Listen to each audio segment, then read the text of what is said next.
uniquement de ce qu'on appelle les usagers du temps libre, qui consomment assez fréquemment, entre autres au cours de fêtes, dans des discothèques, mais uniquement en compagnie d'autres personnes et jamais lorsqu'ils sont seuls. Besonders interessant war aber eine dritte Teilgruppe, die sogenannten chronischen Dauerkonsumenten. Mais le groupe le plus intéressant était le troisième, ceux qu'on appelle les consommateurs chroniques et de longue durée.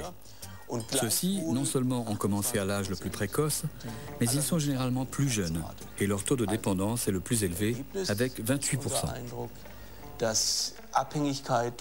En conclusion, il nous semble que la dépendance chez les consommateurs de cannabis peut prendre la forme d'une dépendance psychique.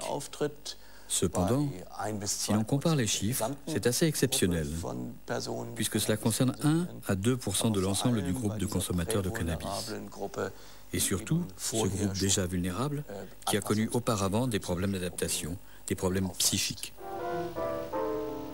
Dépendance. Le grand mot est lâché. Or, le cannabis possède un point commun avec toutes les drogues. Il provoque dans le cerveau une élévation de dopamine, un neurotransmetteur qui est impliqué dans la sensation de plaisir. Apparemment, la simple perspective de prendre des drogues cannabinoïdes stimule l'émission de dopamine, la sécrétion de cellules de dopamine. Les terminaisons qui débouchent dans le noyau accumbens provoquent une sécrétion de dopamine. C'est important parce que le noyau accumbens est une zone du cerveau qui participe à la canalisation de notre désir pour la nourriture ou la drogue. La stimulation de la dopamine et l'activation des récepteurs de la dopamine dans cette zone pourraient stimuler une appétence pour la drogue.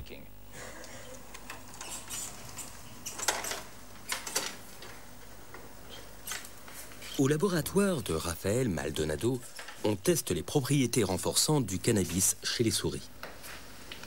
En clair, cette expérience permet de voir si les souris aiment le cannabis et peuvent développer une dépendance.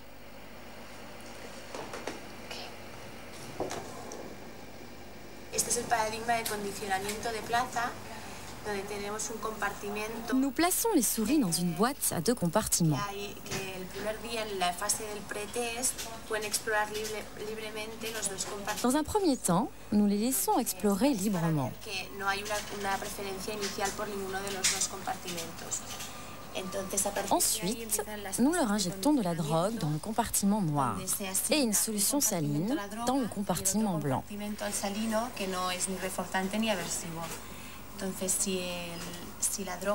Si la drogue a des propriétés renforçantes, la souris préfère passer plus de temps dans le compartiment noir. Si elle est aversive, elle préférera le compartiment blanc. Et quand on leur injecte du cannabis, les souris passent plus de temps dans le compartiment noir, signe qu'elles l'apprécient. Mais pour mesurer le degré de dépendance chez les humains, médecins et chercheurs se reportent au manuel de référence pour diagnostiquer les troubles mentaux, le DSM-4. Ce système DSM-4 permet de définir des critères pour dire que quelqu'un a un processus d'anxiété, un processus de dépression, une schizophrénie, une dépendance. Ce sont des critères. Si on utilise d'une façon très stricte ces critères, on peut dire oui, le cannabis a les critères pour induire une dépendance. Mais si on peut analyser le cannabis induit ou n'induit pas de dépendance physique, on peut dire, là c'est clair, non? Le cannabis, la consommation humaine de cannabis n'induit pas une dépendance physique, dans le sens que l'arrêt du cannabis n'induit pas un trouble physique important. Donc, il n'induit pas de la dépendance physique. Mais bien sûr, il peut induire une consommation abusive, il peut induire une perte de contrôle sur la consommation, oui. Seuls les fumeurs chroniques ressentent des symptômes physiques quand ils arrêtent le cannabis. Ces signes seraient dus à des modifications des récepteurs cannabinoïdes, des modifications qu'on pense réversibles. Si on a consommé pendant plusieurs années de grandes quantités de marijuana et qu'on arrête soudainement, plusieurs semaines, voire quelques mois après cet arrêt, on ressentira encore des sensations de dépression d'anxiété, de perte d'appétit et d'irritabilité. L'irritabilité est un signe qui ne trompe pas. C'est assez intéressant. Des études montrent que si l'on donne à ces gens un petit peu de THC, le principe actif, pas de la drogue, pas de la marijuana, juste un peu de THC, la quasi-totalité de ces symptômes disparaît. Cela signifie que le corps s'est adapté à ces quantités importantes de marijuana en freinant son propre système et qu'il a besoin de le maintenir à ce niveau. Un nombre croissant de fumeurs en difficulté recherchent une aide médicale.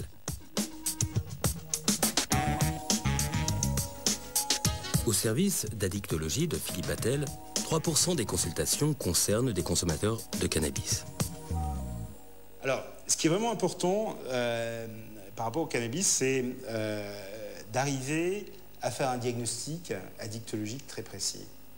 Et ça, c'est souvent complexe parce que autant on a, avec d'autres produits, une corrélation très claire entre la quantité consommée et le niveau de dépendance ou de risque. Autant avec le cannabis, on n'arrive pas, pour des raisons diverses, à apprécier ce schéma-là. Pour une raison simple, c'est qu'il est très rare que les sujets sachent exactement quel type de produit ils consomment, même s'ils ont un fournisseur qui est tout à fait régulier. La teneur en THC des produits est extrêmement variable. Smoke, Mary? Thanks. Are you sure Jimmy will be back soon? Sure, any minute.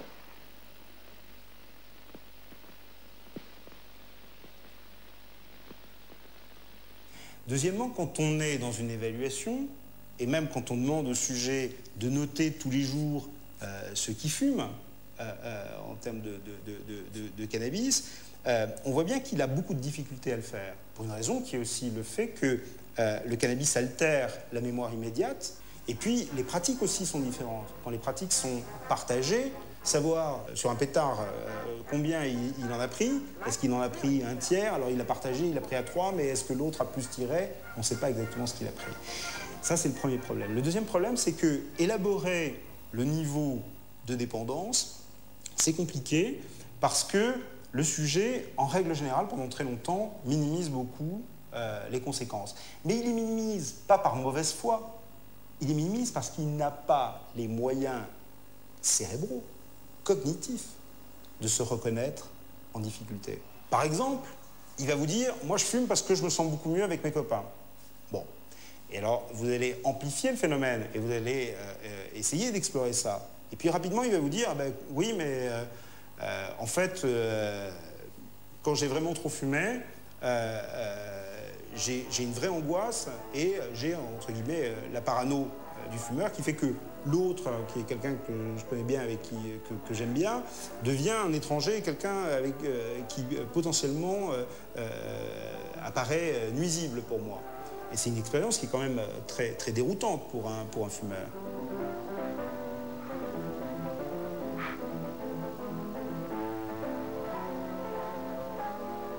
J'ai des dommages, j'ai des ennuis qui sont liés à ma consommation du produit. Et que ces inconvénients, ils me pousseraient à prendre une décision d'arrêter. Et voilà ce sujet dans sa balance décisionnelle. Est-ce que je vais continuer? Est-ce que je vais m'arrêter? Et on va voir qu'il va lui-même remplir la case inconvénient. Et qu'en faisant bouger cette balance, peu à peu, on va l'aider à prendre une décision. Depuis plusieurs années en Europe, la consommation de cannabis est en constante augmentation chez les jeunes. Et en France, la moitié des moins de 18 ans ont déjà fumé un joint. Selon Daniel Piomelli, cet usage précoce du cannabis pourrait avoir des conséquences néfastes sur leur jeune cerveau. Les adolescents ressemblent aux adultes sur bien des points. Ils sont aussi grands que les adultes, leur barbe pousse, ils ont une vie sexuelle, ils ont tout d'un adulte. Mais il y a une chose que les adultes perdent. C'est une grande curiosité, cette ouverture aux choses, cet intérêt intellectuel pour toute chose. Et la raison de cela est que les systèmes du cerveau qui sont impliqués dans les comportements de quête, dans les comportements d'investigation, dans la curiosité, ces systèmes se développent plus tard dans la vie, mais déjà à ce stade. Si maintenant on commence à activer ces systèmes d'une façon inappropriée, pendant cette phase de développement, les types de problèmes que l'on peut générer plus tard au cours de la vie sont considérables. Évidemment, ceux qui vont prendre du cannabis sont en principe des jeunes qui sont dans une situation d'adolescents, qui sont donc en train de se confronter à une modification, enfin une mise en place de leur personnalité en fonction de leur environnement. Et ce cannabis, lorsqu'ils le fument, va leur permettre, pendant le temps où il agit, de prendre une certaine distance par rapport à cette contrainte qui consiste à s'adapter à un environnement et à se mettre en place leur personnalité. Alors, ça peut être un avantage si c'est pris de façon modérée, puisque ça permet de se reposer, entre guillemets.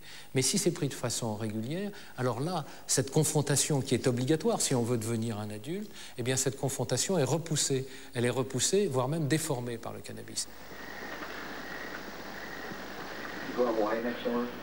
Yeah. The whole summer.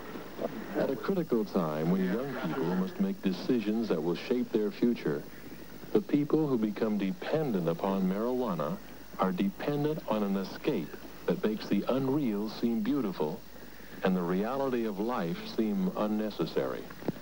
No. Dad, wake up. Come on, Dad. Et je pense que s'il y avait une limite à donner, cette limite, c'est à partir du moment où un adolescent commence à fumer le matin, c'est-à-dire dès le début de la journée où il va être confronté à tous ces événements, à partir de ce moment-là, on peut se dire qu'il y a peut-être un danger et qu'il faut faire attention. Failing this, the next tragedy may be that of your daughter, or your son, or yours, or yours, or yours. Si vous expliquez à un ado que s'il fume un pétard, il va en devenir forcément dépendant et il va se mettre de l'héroïne dans les veines, c'est archi faux. On a beaucoup d'éléments pour nous montrer que c'est faux.